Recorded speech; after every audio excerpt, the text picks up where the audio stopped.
This is the 2016 mid-season report for Williams, Force India, Toro Rosso, McLaren.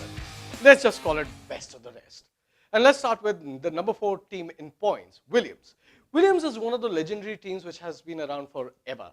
With racing royalty like Sir Frank Williams and deputy team principal Claire Williams at the helm of the team has been a top 5 contender for years now and was third in the championship for 2 years in a row.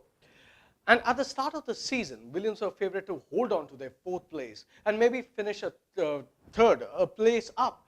However, with their attention on the 2017 rules car, which will see a drastically different F1 car, and their unimaginative tyre strategies for Valtteri Bottas, their number 2 driver, and with their inconsistent performance of the aging Felipe Massa, their long-time number 1 driver, they seem to have missed a beat, or in this case, 3. To put it in perspective, Williams started this season with Bottas taking 4th in Russia, 5th in Spain, and got a podium in Canada. Meanwhile, Massa has scored 1 point in the last 6 races. Also, their car's slow cornering speed has come back to haunt them this year too. And now they're having massive tire degradation issues. And now Sahara Force India seems to be catching up with them fast after they had a sluggish start to the season, with one or both of their drivers not being able to score points in the initial few races. But Force India seemed to have bounced back from the lackluster performance in Spain, where Sergio Perez scored a strong 7th place, and then shocked everybody by taking 3rd place podium in Monaco, and then again in Baku, Azerbaijan. Meanwhile, their 2nd driver, Nico Hülkenberg, has regained his lost momentum. With car troubles behind him, he's begun to score points consistently. To put it in simple numbers, that is 2 podiums for Perez and 1 front row start for Hülkenberg and a 73-point haul since Spain.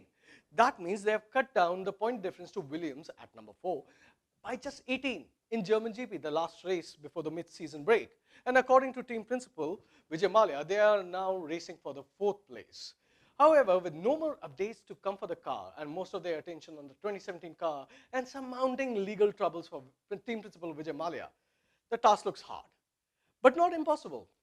Meanwhile, Toro Rosso, the sister team to Red Bull, a serious midfield contender and the team currently in 6th place, brought in major updates to their car in Germany to challenge Force India for 5th. But to say they had a shaky start to the season is to be kind. They, along with their big brother team, Red Bull, had no engine supplies at the start of the season. But somehow, team chief Frank Tost was able to secure an engine deal with Ferrari, who agreed to provide them a less powerful 2015 engine. And with engineering wizard James Key developing their car, they found themselves fighting in points. However, when Red Bull took their star driver Max Verstappen away and demoted Danny Kvyat to their junior team, they lost their consistent point scorer. And now with the inter-team politics behind them, their number 2 driver, and now maybe number 1, Carlos Sainz has started to look pretty fast. With the new updates we saw in Germany, they seem to be catching up with the likes of Force India and Williams. But can they keep the resurgent Honda McLarens behind them? Because McLaren is a top-tier team.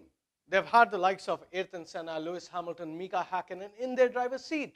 In fact, they currently have 2 world champions, Fernando Alonso and Jenson Button, in their cars. But since the dawn of their partnership with Honda, McLaren has found itself somewhere in the back. Even with the lackluster performances of the past years, team principal Ron Dennis insists they have the 3rd best chassis on the grid.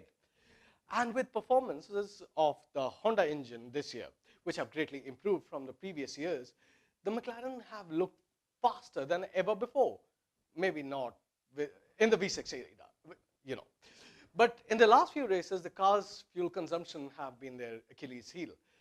But the 2 world champion drivers driving like they have nothing to lose, they're catching up fast in the midfield. This midfield war is for 4th and 5th position in the championship, a seat in the coveted development body, in this case too, and millions of pounds of prize money. Who's going to win them? I am Ishaan Lalit, and we'll keep a close eye on all that here on VEQTA Sport.